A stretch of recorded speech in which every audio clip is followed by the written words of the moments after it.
Pledge of allegiance to be followed by a moment of silence. I pledge allegiance to the flag of the United States of America and to the republic for which it stands, one nation, under God, indivisible, with liberty and justice for all.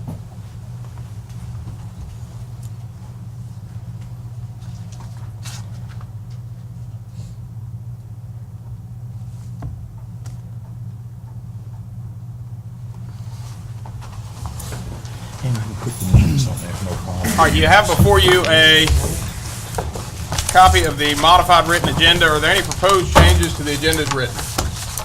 I've got some. All right, Alderman Dumas. I'd like to put item 4A, the minutes, on the consent agenda. All right. Proposed revision from Alderman Dumas is to place item 4A,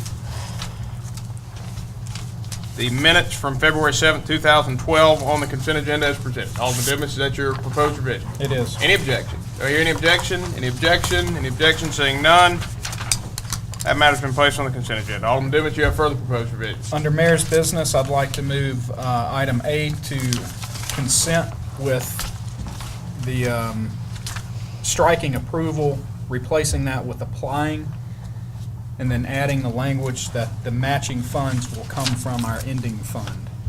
All right, Alderman Dumas has proposed revising the agenda to place item 9A, the consideration of, as amended, applying for a summer youth program transportation grant in the amount of $35,000 with any matching funds to come from the ending fund balance as presented. Alderman Dumas, is that your proposed revision? It is. Any objection? Do I hear any objection? Any objection? Any objection? Seeing none, that matter's been placed on consent agenda. Under board business, I would like to strike item B.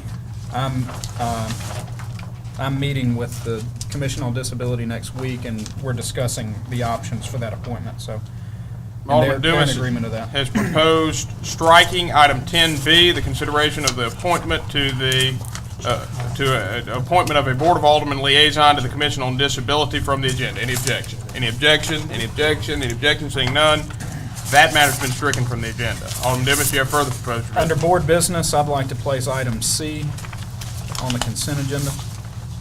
Alderman Dumas has proposed revising the agenda to place item 10C, the approval of the use of city in-kind services for the installation of wayfinding signage for the downtown area on behalf of the Starkville Main Street Association on the consent agenda. Alderman Dumas, is that your proposed revision? It is.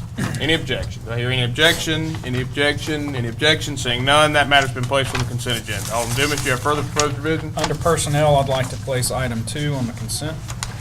All right.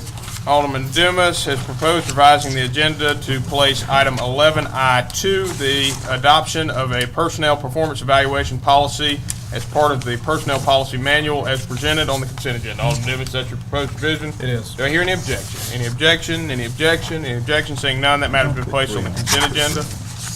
And finally, on the new agenda, item L, under sanitation, the acceptance of the best bid lease purchase, I'd like to place that on consent as well.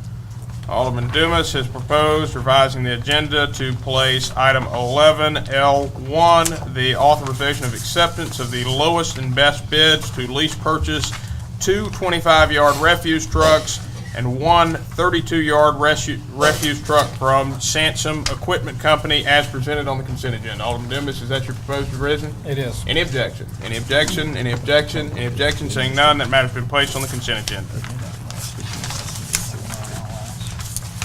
And Mr. Mayor, we've got Mr. Murdoch here to present for the signs, and there's some really good information in there, and I want to give him the opportunity if he wants to present, but that item is on consent, so All as right. a courtesy.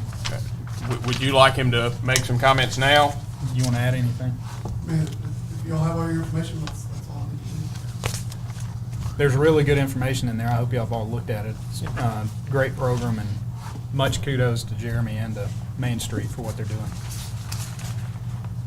Thank you, Mr. Murdoch. Thank y'all. And do you have a proposed revision, Alderman Dumas? Yes, let's strike that public appearance. All right, Alderman Dumas has proposed revising the agenda to strike item 7A, a presentation by Jennifer Gregory and Jeremy Murdoch of the Main Street Association. Alderman Dumas, is that your proposed revision? It is. Do I hear any objection? Any objection? Any objection? Any objection? Seeing none, that matter's been stricken from the agenda. Alderman Dumas, do you have further proposed revisions? I do not. All right. Are there any further proposed revisions from the members of the board? Any further proposed revisions?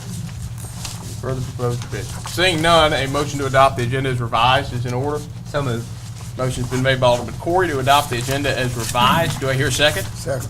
Motion's been seconded by Alderman Vaughn. Alderman Corey, do you wish to speak on the merits? I do not. Any discussion? Any discussion? Any discussion? Seeing none, all those in favor, please signify by saying aye. Aye. All those opposed, please signify by saying nay. Measure clearly passes. You now have before you the consideration of the approval of the consent agenda as revised. Is there any objection to the consent agenda as revised? Any objection? Any objection? Any objection? Seeing none, the consent agenda as revised is approved. And since the minutes were placed on the consent agenda, that carries us to comments by the mayor and board. And prior to proceeding into our scheduled comments this evening, I have one comment that I would like to make, and that is related to a proposed storm sewer fee that I made last month. Last month, I proposed a storm sewer fee that would allow storm sewer projects that have been identified for the next 10 years for the city to be funded. It was based on a high level of confidence that I had at the time that such a fee would be permissible under Mississippi law, and I expressed that confidence to this board. After much debate and discussion, it was the will of the board to seek an Attorney General's opinion to determine whether Mississippi law would indeed permit such a fee. The Attorney General's office has responded, and we received that opinion yesterday. While the Attorney General's office did not completely rule out the possibility of establishing such a fee under Mississippi law, the opinion did cast enough doubt over the permissibility of the issue that I believe it would be ill-advised to continue discussion over storm sewer fee at this time. With that, we will move into our scheduled announcement and comments. And I now have the pleasure of joining Alderman Parker in something that, is becoming a rather common occurrence for us here in Starkville. We have the opportunity to recognize yet another state championship athletic team. So I will ask that the Starkville Academy Lady Volunteers come forward, and Alderman Parker is going to say a few words, and then I'm going to read a proclamation. Mr. Mayor, before you release the group, let me be recognized for a couple of sentences that I want to make before you release the group, okay? Yes. Okay, thank you. Thank you, Mayor. I just wanted to make sure that, it seemed like every time we turned around, they were playing in another tournament and another tournament and another tournament, and to continue to win, and to, this is the first ever state championship, girls state championship for Starkville Academy, and it was a great accomplishment. They won the Division II AAA, the overall AAA, and the overall state championship. And it was just a great accomplishment, and felt that, as we've done in the past, I felt it was appropriate to recognize them with the mayor's proclamation, and the mayor was kindly put some stuff together. So I'll turn it over to the mayor. All right. This is a proclamation by the mayor of the city of Starkville honoring the Starkville Academy Lady Volunteers. Whereas the city of Starkville Mayor Parker Wiseman and Board of Alderman do hereby recognize the Starkville Academy Lady Volunteer team on the recent accomplishment of winning their first state championship with a 50-39 victory over Madison Ridgeland Academy in the Mississippi Association of Independent Schools overall championship. Whereas we formally recognize the leadership of the Starkville Academy coach Glenn Schmidt, assistant coach Kayla Mosley, managers Hannah Huddleston and Taylor Campbell, stats Brooke Poe, and last but not least the players: Lauren Atwell, April Burney, Nora Carroll, Meredith Higginbottom, Tiffany Huddleston, Brittany Jacks, Julianne Jackson, Anna Little, Shelby March, Anna Prestridge, Sally Richardson, Peyton Scrivener, and Lauren Temple. Whereas The Lady Volunteers defeated Bowling Green with a 45-35 victory at the MAIS overall state tournament on the campus of Mississippi College, and went on to defeat Jackson Prep with a 51-41 victory and took the 37-5 overall record to the matchup against Madison Ridgeland Academy, which led to a final record of 38-5. Whereas this accomplishment was made possible by long hours of practice and the many contributions both on and off the court of the players and coaches. Whereas the 2011-2012 Starkville Academy girls basketball team is to be commended for bringing statewide recognition to our community. Now therefore, I, Parker Wiseman, as mayor of the city of Starkville, do hereby proclaim the 20th day of March 2012 to be Starkville Academy Lady Volunteer Team Day. Congratulations.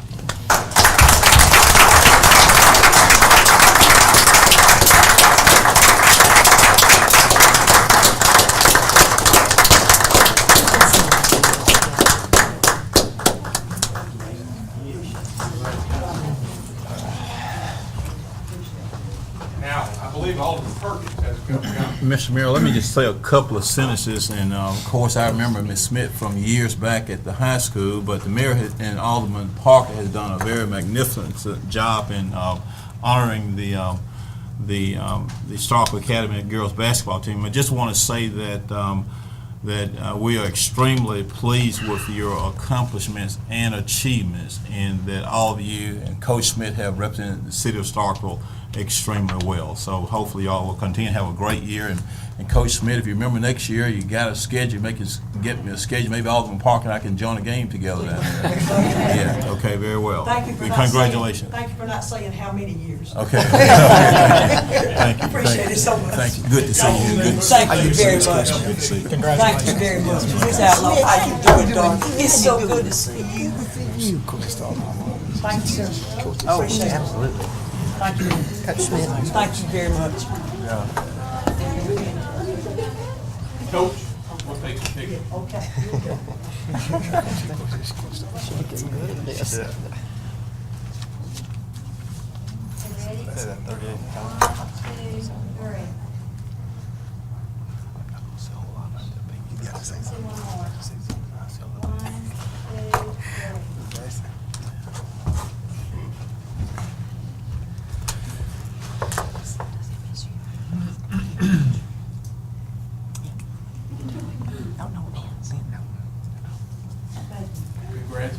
Congratulations. Congratulations. Yes, absolutely. Thank you very much. Thank you. Congratulations. Thank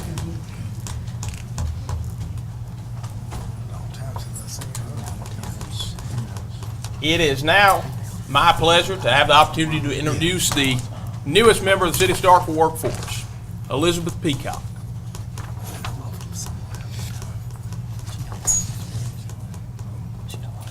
The City of Starkville would like to welcome Elizabeth Peacock as our new cashier in the Starkville Election Department. Elizabeth is from Starkville and is a graduate of Starkville High School. Before joining the City of Starkville, Elizabeth worked for Mitchell Small Engines and owned her own business, Elizabeth's Lawn Service, for the past 8 years. Elizabeth is a proud mother of 3 children, son Kevin, 27, daughters Kimberly, 19, and Heather, 16. They are members of Fellowship Baptist Church. In her spare time, Elizabeth enjoys working in her yard, planting flowers, and building dollhouses. Please join me in welcoming Elizabeth.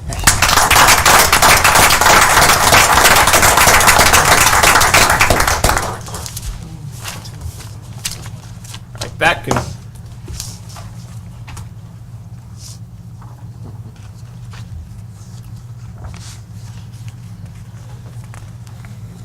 that concludes my comments for this evening. Do we have any comments or announcements from the members of the board? Alderman Perkins. Mr. Mayor, good evening, and thank you for the recognition to the colleagues, to members of the public, and to the rest of you who are assembled here.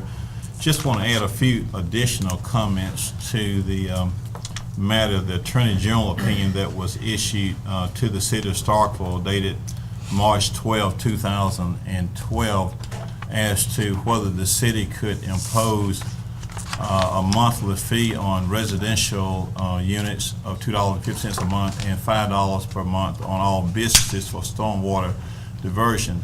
want to thank the gentleman from Ward 4 for his insistence initially when the matter was first brought up some meetings ago about whether the matter is illegal.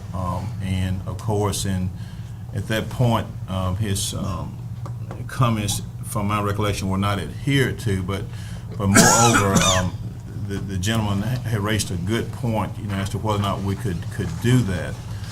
When the matter was brought up on about the 7th of February of 2012, I do recall the gentleman from Ward 1 and Ward 4 being rather, persistent about getting an opinion, and that was good.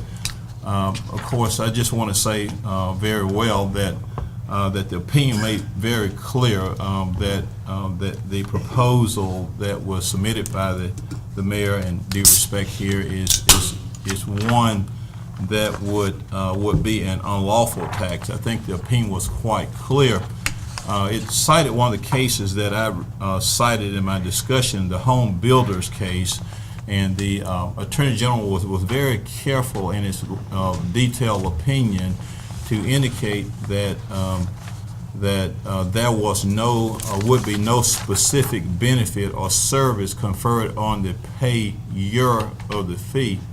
And that's what I, respectfully, informed the board and the mayor at our meeting during this discussion. I was very persistent about it, and that home builders case is exactly on point, that you cannot use this because in the opinion, it's clear. It didn't, in my opinion, I don't think it say that, of course, most opinions going to say that it's up to a court of competent jurisdiction.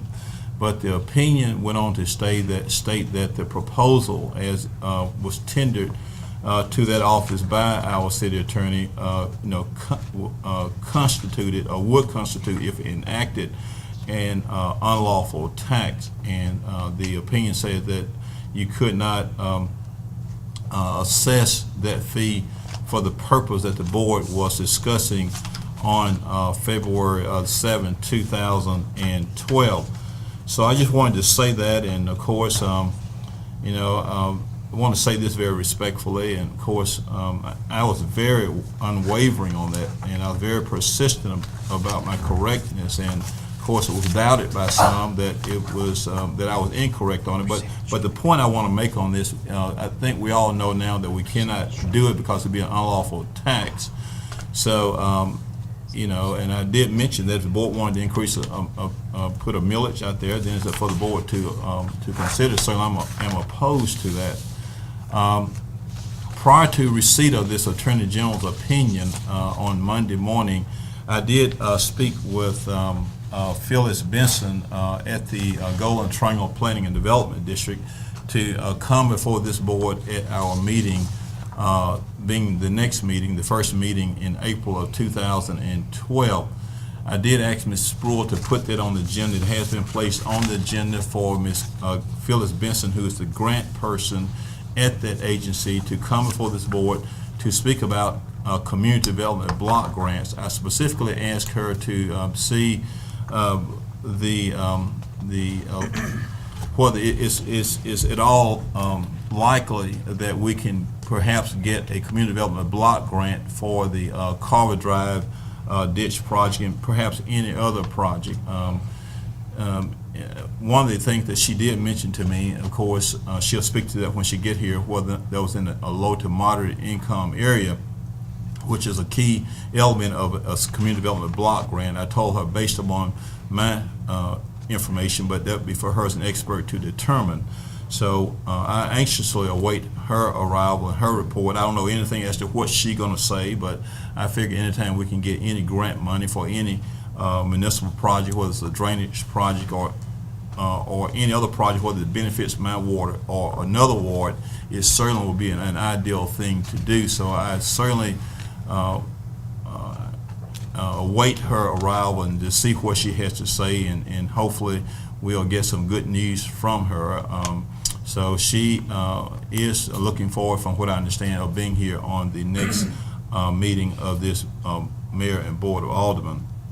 So in light of the Attorney General's ruling on this matter that, that the proposal as submitted by the mayor amounts to an unlawful tax. So hopefully we'll move on and look at something else that'll be more feasible. And in one direction we'll be looking at will be from the presentation that will be made by Ms. Phyllis Benson. Secondly and finally, Ms. Brewer, I would like for you to put on the agenda for the next meeting. We need the board has just recently approved this some time ago for the Stennis Institute salary information to be updated. We need to get a current status on that because we continue to get salary information out here, and I don't know what objective criteria, if any, is being utilized to give that. We sometimes we'll see a fixed salary, sometimes we'll see a salary with no benefits, sometimes we'll see a salary with a range. We need to get a current status on that. We need to have something that we as a city can follow in terms of arriving at what salaries and or benefits to impose in with regard to hires for the city workforce. So we can get that on our next agenda, that would be good. Mr. Mayor, I yield the floor. Thank you. Further comments or announcements from the members of the board? Alderman Carter. I guess speaking to that, I was going to get your opinion on that. Do you agree with that Attorney General's or Alderman Perkins' translation of that Attorney General's opinion? And the second phase into that question would be, I guess that's the flat rate. Is there any way that you can charge a rate dependent upon the amount of contribution you have to the stormwater system? Well, I respond to this because he directed the question to me. I think I owe the gentleman a response. I thought he was. Well, that was to the mayor. Oh, I'm sorry. Excuse me. I misunderstood. To Mayor Wise. I'm sorry. I didn't hear you That's on the okay. end. I'm hard of hearing on the end down there. I'm sorry. Excuse The me. first question was to I'm sorry, sir. Alderman Wise, Mayor Wiseman, but anybody that could answer whether or not we could do a fee based on the amount or percentage that you place into the system can answer that. Yeah, and as I said at the outset in my comments, one thing the opinion didn't do is it didn't categorically rule out the possibility of enacting a storm sewer fee. And if you change the way you did the fee, such as the example that you gave, then that may change it some. However, when you look at the language in that opinion, it offers a very high degree of caution for doing anything in that area. So, given that opinion, even though the opinion acknowledges that it's a mixed question of law and fact, and ultimately the governing body has got to make a determination as to whether it does fit within the parameters of the statute, I think there's enough reason for caution there that right now is that discussion is best left where it is. And would you like to weigh in at all? I don't have any further comment except to say, an Attorney General's opinion I know carries weight with municipalities, but in the end, it's just one lawyer's opinion about the law. And it ultimately has to be tested in order for you to find out really what the law is. Yeah. But other than that, there's really nothing else to say other than what it says in the opinion. Right. Alderman Perkins, I'm sorry. Your question was to the mayor.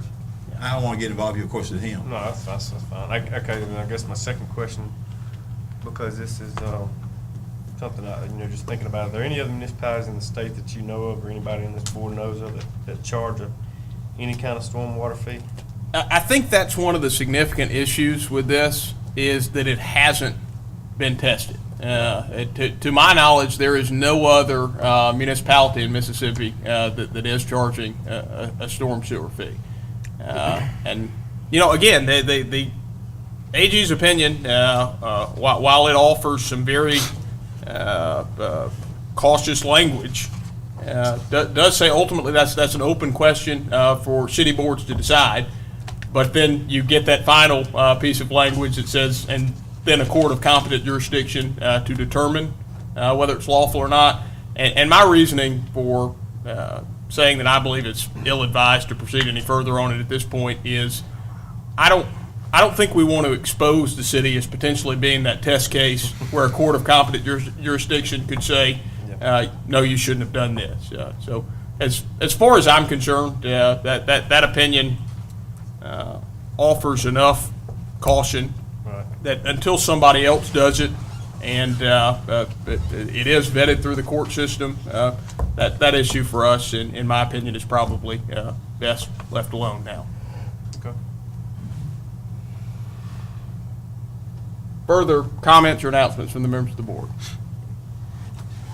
Any further comments or announcements from the members of the board? Any further comments or announcements? All right, seeing none, we'll move to citizen comments. At this time, any citizen wishing to make comments may do so by coming forward, introducing yourself, and you'll be recognized to speak for a maximum of 3 minutes. Good evening to the mayor and board. My name is Alvin Turner, Ward 7. I want to recognize the Vice Mayor, Sis Trump, and Alderman Vaughn. Thank you. The citizens are, they do not like their life played with. We have enough to handle without their life being played with. Either you mean us good or you don't. We need to take things seriously. Either you for me or you're against me. The citizen also read the paper on today, and we see for the building inspector. We had a lot of trouble with the city clerk when it came up. But we'll be watching and we'll be looking at how this building inspector is handled. And we would like to say to the mayor and vice mayor, we'll be watching. Thank you. Do we have any further citizen comments? Any further citizen comments?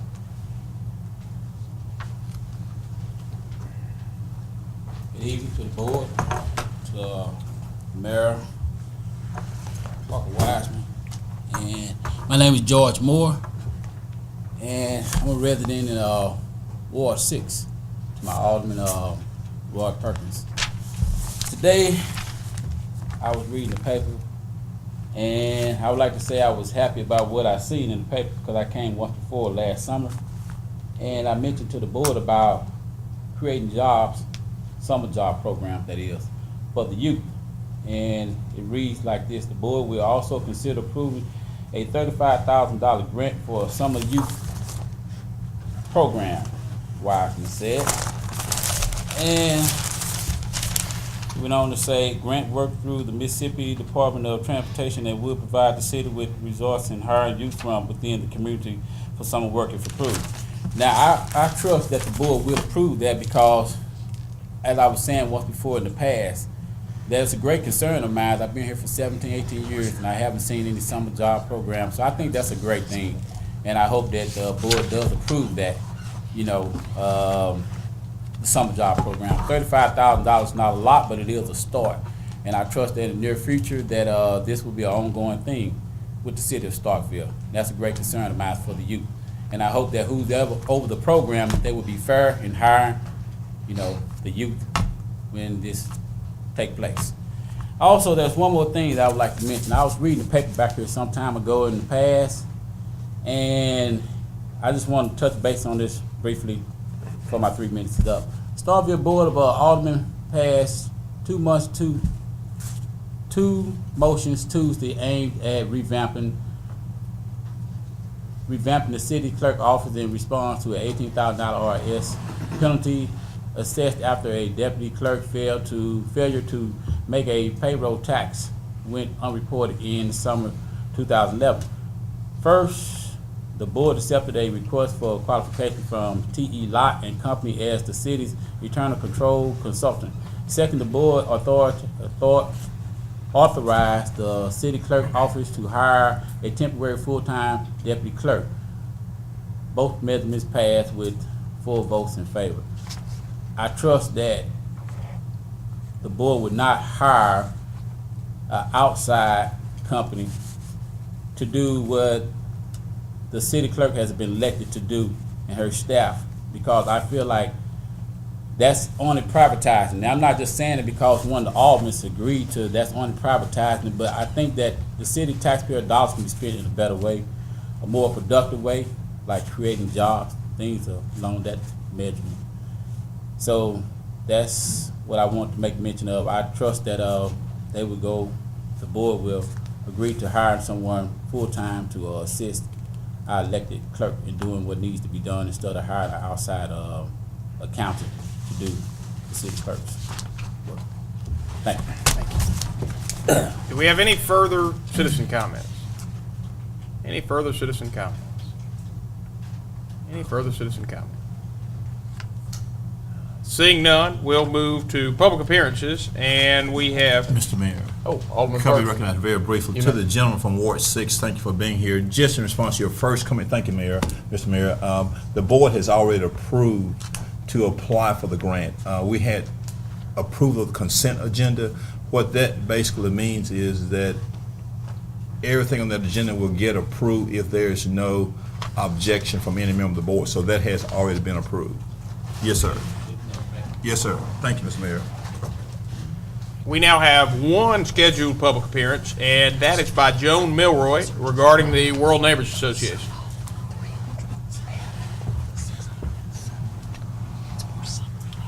Thank you for seeing me, Mayor Wiseman and Alderman. I'm Joan Milroy, the Vice President of the World Neighbors Association, and the President is Trixie Pond, and she's here. And we have some posters to pass out if anybody would like to put them in their work of office, their office space, and advertise. We have an international fiesta coming up on the 31st. Okay, all right.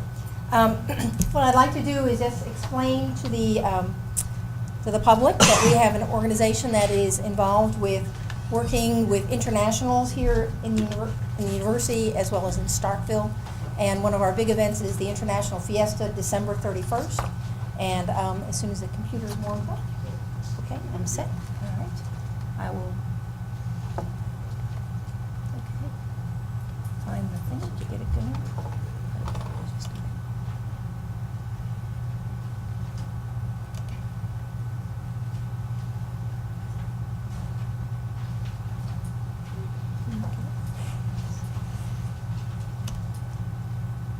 Okay, World Neighbors Association.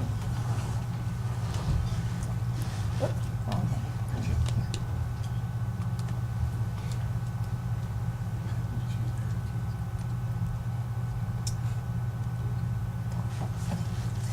World Neighbors Association, it's a volunteer-based organization, provides cross-cultural programs, provides social interaction between local residents, MSU students, and faculty. It is a nonprofit organization, depends solely on the financial support of individuals and groups. And we do a variety of programs, and the big one is the International Fiesta. And again, that is March 31st, a week from Saturday, on MSU campus on the drill field. And it was first held on Main Street, so it's been in Starkville for quite a long time, in 1991. Went to Walmart Shopping Center, and now generally it takes place on the drill field, but people in the community attend this as well as people from different communities and campus students. Here's a view of our parade of flags that starts it out, and we just feel this is a group that lets Starkville residents know about internationals, and internationals know about Starkville, and it's a wonderful way to get to know each other. We have a variety of people, cultural program that goes on the 31st. Children perform some of their native dances, and MSU students do belly dancing, so if that is a good draw for anybody here in the audience, that's a good one. Some young girls do some other dancing, international groups on campus. We have music, all sorts of musicians in town will provide music, international ones as well as local groups. Boy Scout troops will do Indian dances. Girls will do other dances. We have tables set up all throughout the drill field that have cultural displays so you can learn about different parts of the world. You know, we're a global economy these days. We just need to know about each other. We need to understand each other. They have displays about their countries, what they look like. And of course, there's people there to answer questions. And that's a wonderful way to learn. So displays of all sorts of artifacts, beautiful artwork. Sale of international items, and that's a lot of fun. If you want to buy something for a Christmas present, this is the place to go. Sale of international food. I think this is the primary draw for the International Fiesta, is people come and say, when is that good food showing up here in Starkville? The locals, the international groups will prepare the food. They take a test, making sure they do food preparation correctly, so nobody's going to get sick, and we've never heard of that. And it's delicious and unique for sure.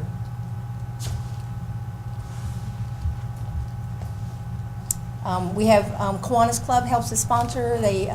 We have judges that will judge the food, and then we award prizes. And that's again sponsored by the Kiwanis Club. We have people all over Starkville and throughout Mississippi that come, and this is just some of the people that were there at one point in the afternoon. MSU clubs, student groups.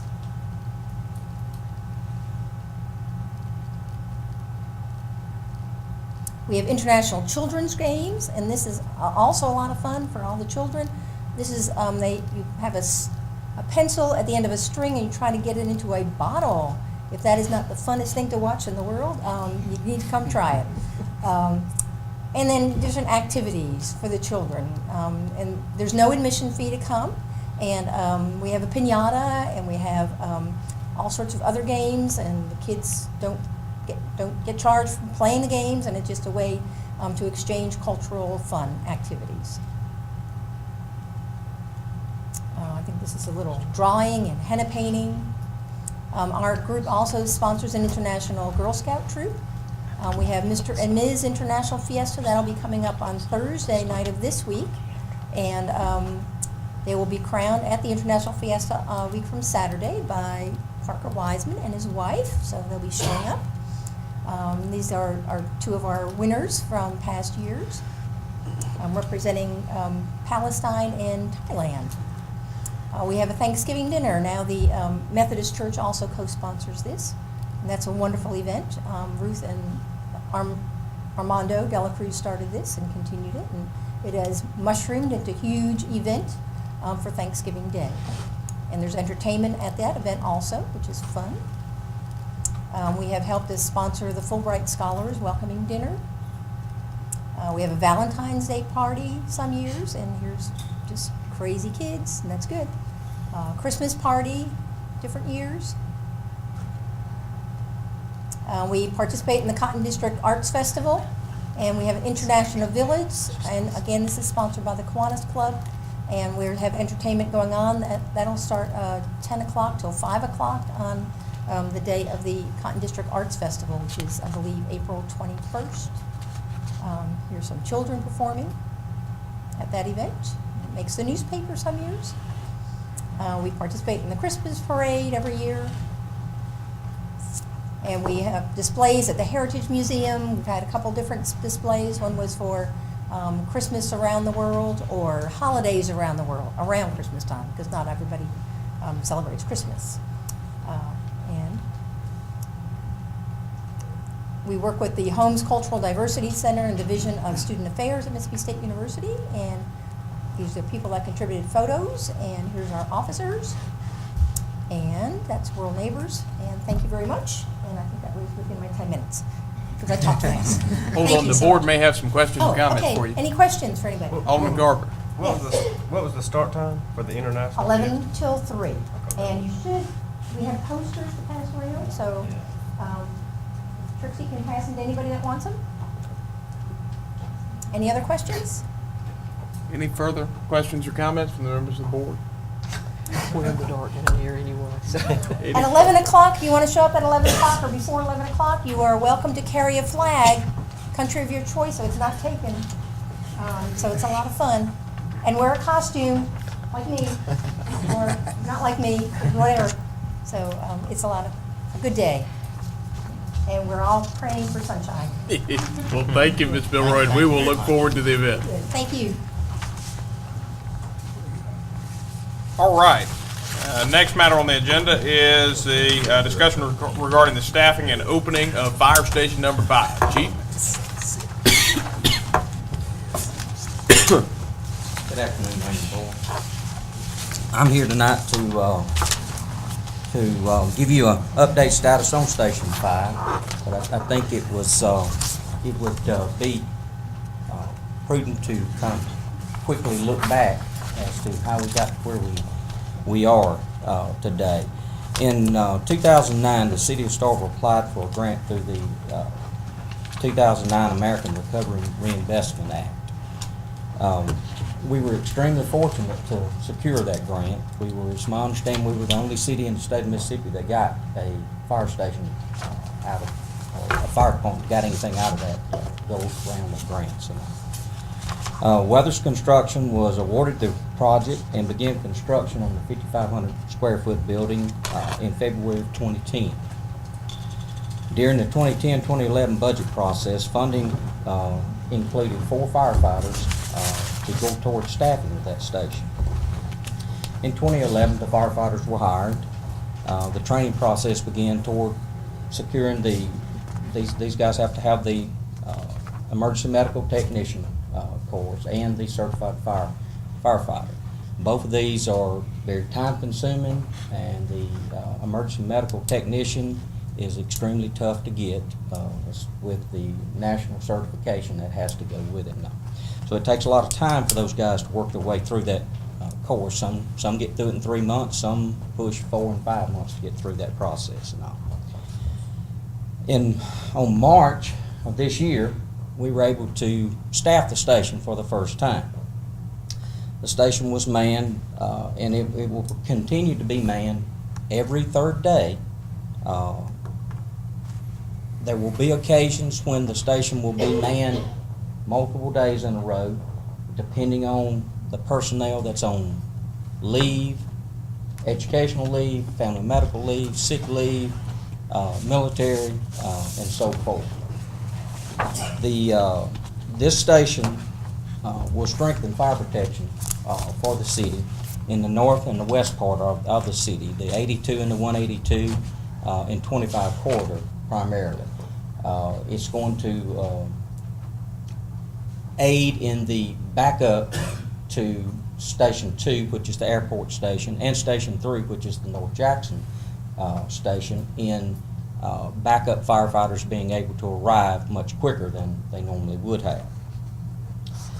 And it's also going to play an important role when we do get re-rated by the rating bureau. It's going to play an important factor in being able to get, hopefully secure a Class 4 fire rating, at least eventually secure a Class 4 fire rating.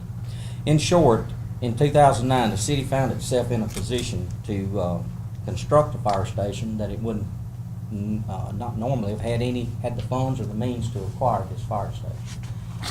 We got it. We were very fortunate. We've also been fortunate to acquire a training trailer that we badly need working toward the lowering the fire rating. That was a $313,000 grant that we secured, and obviously we just recently secured a $750,000 grant to replace a fire station, to replace a fire truck at Station 2. So it's been a long process. It's been slow moving, but we're slowly getting there. As personnel is added to our staff through the budget process, I intend to continue to just add more and more shifts on until we can staff it fully. Got any questions? I'd be glad to try to answer. Questions or comments for Chief Mann? Chief, you said so you can staff it fully. Did I understand you saying staff it fully? Is that what you just said? Yes, sir. I only have 4 firefighters that can go towards staffing of that fire station. But you don't, in other words, as we now stand right this minute, the station is closed. There's no fire departmental operations going out of the station, correct? That is correct. I'm just trying to make sure when you say staff is full, in other words, you don't have enough staff overall now to even open the station for operational purposes until you get additional personnel. Every third day, the station is open every third day. We work a 24, 48-hour shift, and I've got enough personnel. Tomorrow, the station will be manned. Depending on the personnel I had, I would have had enough personnel today to have place personnel out at that station at the minimum number. But I had a guy, I've got 2 guys on sick leave and 1 on vacation. Okay, I misunderstood. So, but every third day? Yes, sir. Okay, every third day, okay. That's fine, thank you. What additional steps would we need to take to make that movement towards a Class 4 fire rating? Since you brought that up in regards to building this. If we can, the trailer will be in sometime next month. The truck has basically been secured, so we've got the replacement of a truck basically in hand.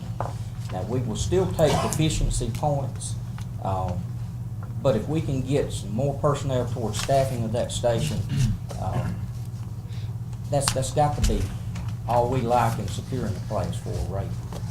And that change will reduce insurance rates for the commercial entities in town, correct? Is that correct? That's correct. Now, that's going to, when we say commercial side, that's going to impact the small, the McDonald's, the local commercial side of things. It's not going to impact the South Wires and the larger that are basically self-insured. Okay. It's my understanding that whether or not that rating change occurs depends on your insurer. So it may or may not impact a particular business or individual, depending on how they calculate their ratings. Some agencies use, or some insurance companies use bands of ratings, so they might consider a 5 to 7 and give you the same rate within there, or it might be a 4 to a 6. So moving from a 5 to a 4 might impact one business and not another. So we can't guarantee.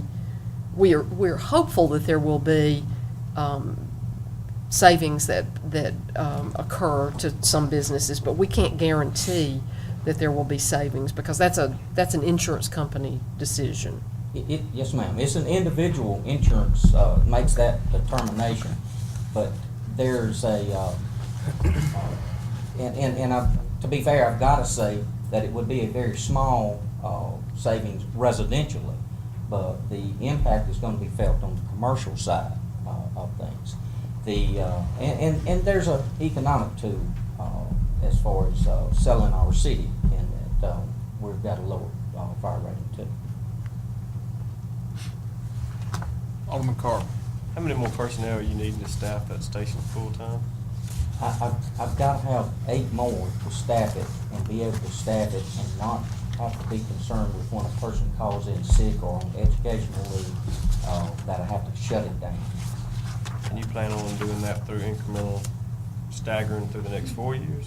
Yes, and it's the one grant that's so elusive to us is the staffing grant. We got into the second round last year, but we didn't make it. We've applied again this year. Hopefully we'll get a little bit further down the road. But that's the one grant that we can't seem to reach out and grab. But we're trying to do everything we can in securing grants to do that, but we just aren't successful yet. I know you're making the best of a tough situation, and I get asked a lot about that. And that fire station is one of those you can't turn down free money, and so I know you're doing the best you can. Are you currently writing grants for more trucks? I know congratulations on getting on this previous truck, but are you writing grants each year to try to acquire more trucks for the situation that we turn in a grant for everything we can possibly turn a grant in for. Thank you. It's just something, and the opening of a station like this is tough. There's no template out there as to how to do this. You talk to 5 people, you'll get 5 different opinions as to how to do it. Further questions or comments for Chief Mayor? Any further questions or comments for Chief Mayor? Seeing none, thank you, Chief. Thank you. All right, the next matter on the agenda is the request for approval of the City of Starkville claims docket for the fire department. We'll give Alderman Carver a moment to exit the room. Motion has been made by Alderman Dumas to approve of the City of Starkville claims docket for the fire department as of March 15, 2012, as presented. Alderman Dumas, is that your motion? It is. Do I hear a second? Second. Second. Motion has been seconded by Alderman Parker. Alderman Dumas, do you wish to speak on the merits? I do not. Any discussion? Any discussion? Any discussion? Seeing none, all those in favor, please signify by saying aye. Aye. All those opposed, please signify by saying nay. Measure clearly passes. Could somebody go tap Alderman Carver? Y'all don't all jump up at once.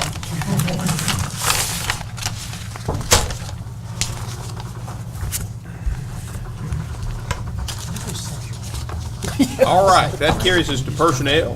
First matter on the personnel agenda is the request for approval to advertise to fill a temporary full-time position with benefits for the position of building inspector. Mr. Boyd? Yes, Mayor, this is brought, our current building inspector is out on a leave of absence. We have no firm projection of when that leave may be over. We are getting to a busy time in our building department, and Mr. Griffith has asked that we look at filling this position on a temporary basis in the absence of our current building inspector. So that is the reason for this request. This would be until such time as our current inspector is able to return, or other arrangements are made necessary due to his absence. Discuss. Alderman Dillon. I've got just one question, and I don't want this taken the wrong way, because I'm completely sympathetic to Mr. Honeycutt's situation. But how, in long absences and periods like this, how is that typically handled? Is there an indefinite employment that's there until an employee makes their own decision on terminating their employee, or how does? No, there is a provision in our personnel policy for a duration of leave of absence. There is a bit of gray area regarding whether that leave kicks in upon the exhaustion of paid leave time or separate. And that's one that I'm looking to bring back to this board probably at the next meeting for clarification, and ask for the board's clarification and guidance on that. The building inspector is currently still within that designated period of leave, and still has leave time accrued in there. But it is an issue that I'm going to ask for the board's opinion on and clarification of policy. Mayor, Alderman Carver. is this something we can discuss, and do we have any, well, I guess backing up, there's a current investigation into this going on, right? Yes or no? Not by us. Not by us, by whom? Is this something we need to discuss in executive session, or is this something? If it relates to job performance, then a motion can be made. That's your only reasoning for going into executive session? Don't have enough facts to, this involves a particular. And we can go into employee. closed session, and you can tell the attorney what you believe might necessitate an executive session, and then the board can decide whether to go into executive session at that point. I'd like to do that. All right, have a motion from Alderman Carver to move into a closed session to determine whether there is a need for an executive session. Alderman Carver, is that your motion? Yes, sir. Do I hear a second? Second. Motion's been seconded by Alderman Sistrunk. Alderman Carver, do you wish to speak on the merits? No, sir. Any discussion? Any discussion? Any discussion? Seeing none, all those in favor, please signify by saying aye. Aye. All those opposed, please signify by saying nay. Measure clearly passes. At this time, I will ask that everybody exit the room so that we can move into a closed session to determine whether there is a need for an executive session on the personnel matter before us. All right, the board passed a motion to come directly out of closed session. The board opted not to enter into an executive session. Alderman Dumas. As far as the temporary status of this employee, is that, what does temporary mean there? There's no date and time associated with his employment, and what makes it temporary? It would be pending any further action regarding this position, which, Okay. in my opinion, could come in one of two things. Either the regular employee is able to return to duty, or there's some further determination that that employee would no longer continue in employment status. And that would end that would end the need for a temporary position, with the decision either that the employee returns to work, or if there was some other aspect, a board decision on what to do with this position on a regular status. And that was, and I think that was one issue we had with animal control, where we had temporary full-time, and then we had somebody come back, and then that two positions became three full-time positions, and because we didn't cut off the temporary full-time employee. So I think it would be, I think it's a good idea to have something in here that says until a certain date, or until a certain action, or. And if Alderman Parker, I think I am correct that there was a board action that elected to continue. It was. There, Yeah. you know, so it was not just a mute. There Right. was a board action that continued that position, to have three in there. Sure. Mr. Mayor, might be recognized. You may. Mr. Boyd, what the gentleman from 3 is saying, just like with the animal control, if you don't put some type of language in here, then, the board may elect it, to keep that person. There's nothing in this motion that's going to guarantee that that position is going to come to the end, just like with animal control. So I don't think his question was fully responded to. So that's a question of concern to me. Now, what I want to ask you a few questions, Mr. Boyd. What criteria did you use into arriving at the salary for this temporary position? And when you do that, I want you to explain to me, why did you put the range in here, given all the turmoil and the chaos that have come about from the city clerk's position, or the deputy court clerk? You got a range in here of $35,000 to $47,000. But let's get one question at a time. What criteria did you use to come up with the salary? The regular position of building inspector is in our salary grade 12. So I use the salary grade that is established for that position. When you agree with me that this salary range allows for this person, if the board hires it, to make more than the incumbent person? What I did was reflect the salary range, and I did that based on what I felt to be instructions from this board in past. Where, if you go back several months ago, when we were advertising positions, we advertised only the entry-level rate, the minimum rate. There were situations when people were brought in at a rate higher than that, and I had understood the desire of the board to show the full range for the position, so that whenever a decision was brought back to the board, the position had been advertised with a full range of the scale shown in the advertisement. And that's why this is presented as it is. Okay, there's a full-time person in the city clerk's office right now. That person is not paying on a range. That person is making a salary based on an hourly salary based on hours work. Is that your knowledge of that office?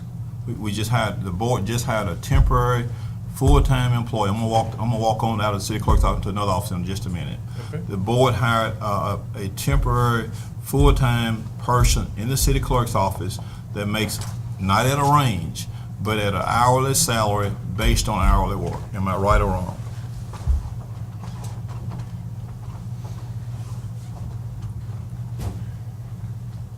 I believe that was the request that was presented at the time, was for a specific rate. But that was approved by the board, correct? Yes, sir, it was. Now, also, Mr. Person, also, am I correct that the board hired a temporary part-time, a temporary full-time person in the municipal court clerk's office that was paid at a fixed salary, hours worked, and a certain dollar amount per hour? Am I right or wrong? Municipal court clerk.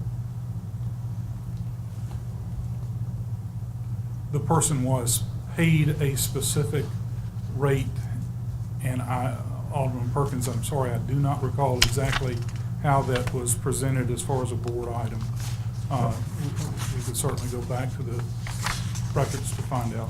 Right, don't you also agree with me that at one point we had an electrical inspector in the building department who was paid basically for hours worked and paid a flat hourly rate of temporary full-time person, all these temporary full-time? We had a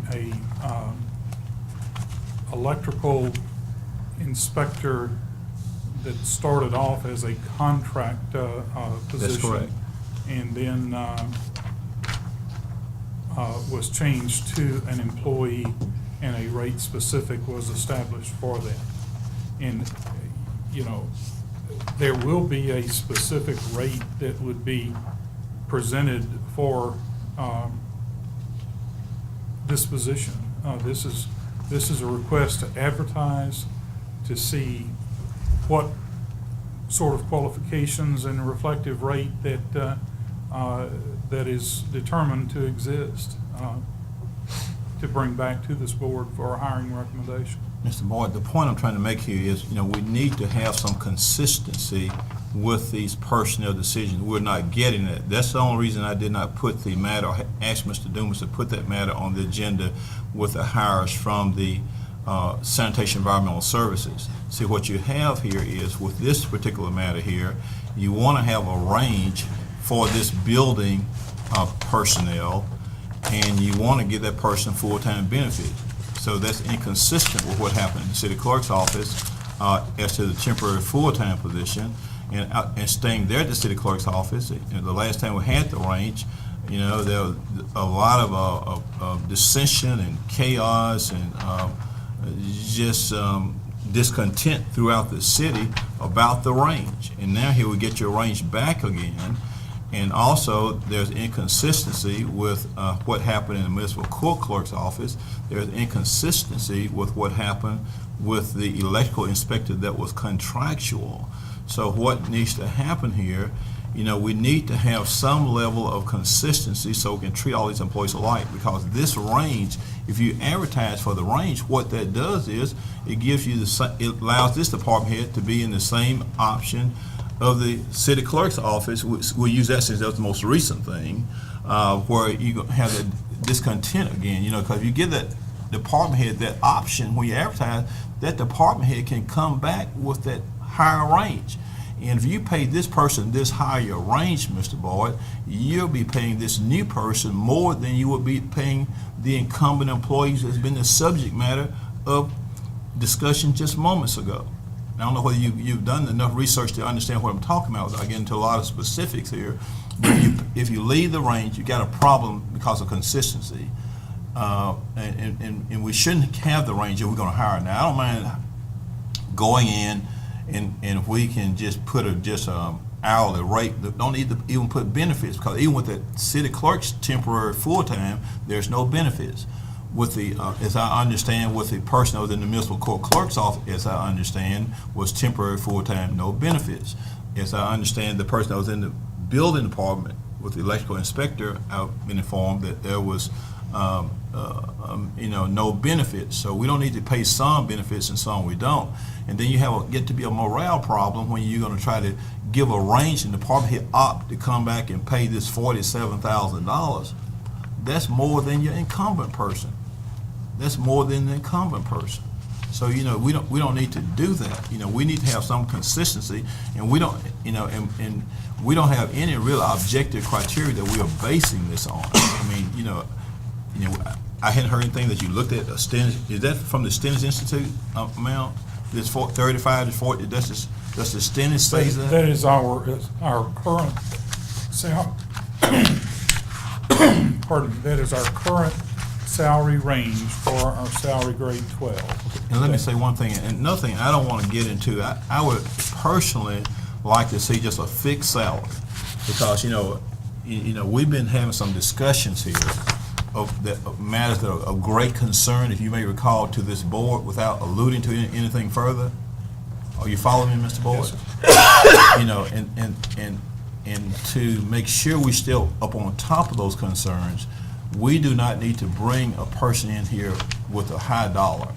You know, I mean, we can always look at increasing them, you know, and we want to stay on top of this. I think, and these higher salaries, of course, you know, it's really impacting our general fund, you know, very strenuously, but I think for morale purposes and consistency, we don't need to have the range on this. And I think that we can keep a better handle.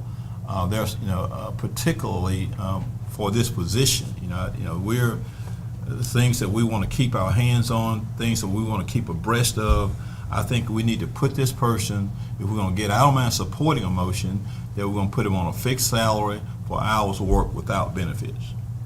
And like the gentleman from 3 says, we need to have some safeguard here where, you know, this won't translate, you know, and it seems to be the order of the day when the incumbent person returns, that the temporary full-time perhaps convert into a permanent full-time, just like he mentioned about the other department, about when you had from 2 to 3 people. So, you know, I don't see any safeguards that was in your report, other than to say that, you know, but that's no guarantee when that comes up. You know, there's no guarantee. But for all those things said, I just want to, you know, I just don't see any consistency in there. I think that it's problematic. And of course, I don't mind supporting a person just to replace it, but we don't need to bring them in this high salary. And we need to have some safeguard that once and if the incumbent returns, that, you know, that there's no expectation of being converted into a permanent full-time, because that's what normally happens. Alderman Perkins, the only one that I recall that wound up continuing after the temporary position was the animal control. And that matter was presented to the board, and it was a board decision to continue that. We have other positions, the court position, for example. The person that was brought into that position left when the regular employee returned. So I don't think there's a pattern of continuing temporary positions to become full-time. As I say, that did happen in one case, but that was based on board action to continue that. My reason for stating benefits eligibility was due to the uncertain and expected probable longer range nature of this, and I would have to confer with the city clerk to make sure, but I think there is some provision that if a job is not for a defined period as temporary, there becomes some issue of PERS eligibility if a position has gone on for so long. So that was my basis for stating benefits eligibility. If we can get around that, then I have no problem with stating that this is not benefits eligible. And as far as the specific salary, when we look at positions such as the city clerk's office, a clerical position, and same with the court clerk, you have a pretty good idea of the applicant pool and ability to hire at a specific rate. In this position, I do not know what qualifications or rate we may find. And, you know, if the desire is to put a rate specific, you know, I go back and we used to advertise these, bring them to the board with only the entry-level salary. And if there was a reason to go beyond that, to present to the board at that point in time, the justification for considering hire to that. Frankly, I'm much more comfortable in doing that, but I thought it was the desire of this board to show the full range of the salary scale in our advertisement and in request to the board. If we want to change from that, I have no problem in going back. Generally, we have tried to bring people in at or very near the entry-level rate unless there was some specific reason for going beyond that. Let me ask you, have you looked at this, this job description, read it very carefully since, over the last few days, the proposed job description for this position? Yes, sir, I have. Right. Of course, I'm going to support a motion if it has a fixed salary without a range. But if the board considers this job description, that's a sentence that says that the person in this position must possess the ability to perform the essential function of the job and communicate effectively. You see that sentence at the end? Yes, sir. If the board passes that, it needs to add "and professionally." You know, we need we need to make sure that these people, whoever is hired, can communicate and interact professionally and effectively. And of course, I don't want to get into the day-to-day operations of Ms. Brewer, but if this passes, you know, you and the mayor, I think, have a good understanding of the, you know, of the qualities, the characteristics and the requirements that this board expects, if you understand, Ms. Brewer, I mean, for this position. I mean, that's very essential. So, I mean, you know, I'm just going to just respectfully request if this passes, maybe, you know, and I'm not giving no direct because I'm not in the executive branch, but, you know, maybe you or him may need to look, at least be on the interview team. You know, we need to, you know, I mean, we need to make sure that this person can effectively and professionally communicate with the public at all times. You understand that, Mr. Boyd? I do, and I have no problem with that. Mr. Griffith, we understand that? Yes, sir. Okay, so we need to make sure that the board passes this. So, but I'd be more comfortable if we just took that range out and paid them for hours work, and so it can be consistent citywide. So, Mr. Mayor, I'm going to yield on with that comment. Further discussion, Alderman Sistrunk. And I missed the very first part of this discussion, I apologize, but I think anytime that we have a temporary position, we ought to have an end date. If it's a temporary position, it should come with an end date, and when we make this motion tonight, have we made a motion yet? When we make this motion tonight, I hope that we will include an end date of September 30th, and that we continue to revisit these temporary positions to see if they need to be extended, if they need to be converted to permanent positions. But a temporary position, by definition, should have an end date in sight. Further discussion? Any further discussion? We have no motion pending. Mr. Mayor, I move approval to advertise to fill a temporary full-time position with, let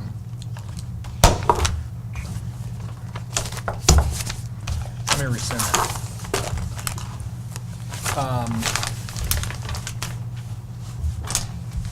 I'm in favor of this being a 6-month position. A what? 6 months. I mean, September's fine. September? 30th is, that's 6.5 months. What's your opinion on the benefit side of things? Well, I think with the person coming in, I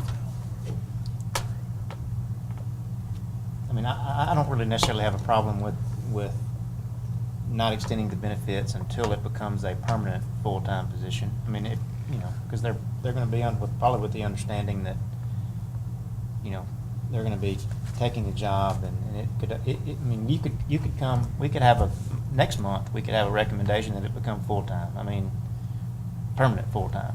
So I mean, What's current budgeted salary for this position? I don't, I would be taking a guess. Ben, does Ben, do you know? do you- For the current, I want to say. 40,007. you what?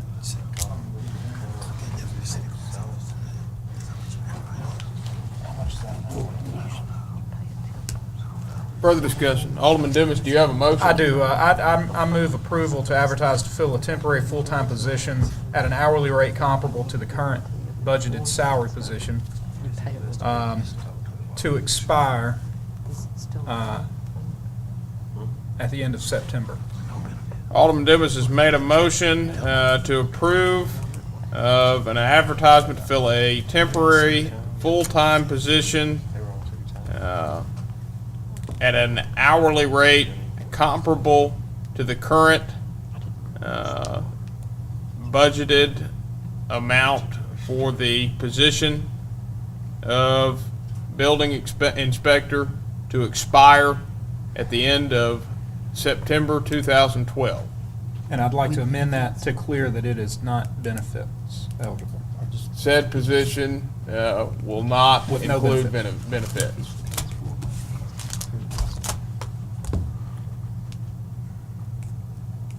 Alderman Dumas, is your motion with or without benefits? Late breaking information here. I'm sorry, I didn't know that. If it's post 4 months, you have to be PERS. You have to have PERS. So then I rescind that motion and place a new motion that this is a temporary part-time position, or temporary full-time position at a salary rate comparable to the current budgeted salary to expire at the end of 4 months. And this is with no benefits. Alderman Davis has made a motion to approve of an advertisement to fill a temporary full-time position without benefits at a comparable hourly salary to the current budgeted salary for the position of building inspector. Alderman Dumas, is that your motion? Did that motion include the 4-month Oh, clarification? to expire at the end of 4 months. Alderman Davis, is that your motion? It is. Do I hear a second? Second. Motion has been seconded by Alderman Perkins. Alderman Dumas, do you wish to speak on the merits? No.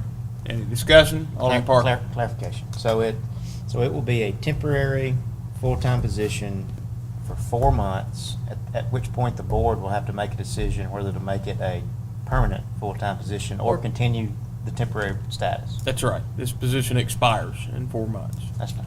Okay. Further discussion? Any further discussion? Any further discussion? Any further discussion? Seeing none. I yield to Oh, Mr. Could I, Boyd. is that salary not to exceed the current, or is it flat? If we found a person that would come in lower. I amend to clarify the language of not to exceed. But then you can't amend the motion that way, but I think your motion's sufficient Comparable. to do this. Yes. I think, provided he has the understanding. He's Yeah. got the understanding. Okay, and you will have to approve the hire of this That's person right. too. Further discussion? Any further discussion? Any further discussion? Any further discussion? Seeing none, all those in favor, please signify by saying aye. Aye. All those opposed, please signify by saying nay. Measure clearly passes.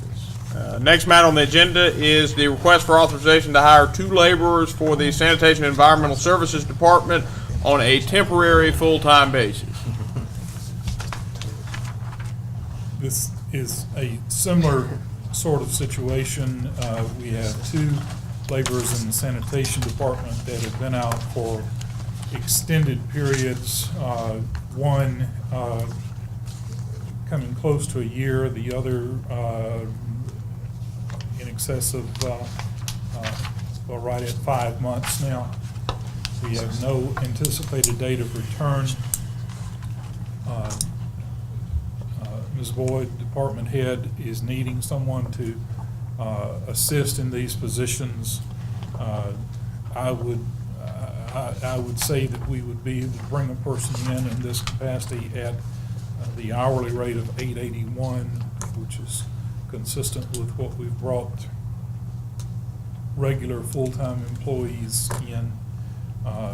So we could state that the hourly rate would be $8.81 for this. Mr. Mayor, I move approval to authorize the hiring of 2 laborers for the Sanitation and Environmental Services Department on a temporary full-time basis not to exceed 4 months at a rate of $8.81 per hour, non-eligible for benefits.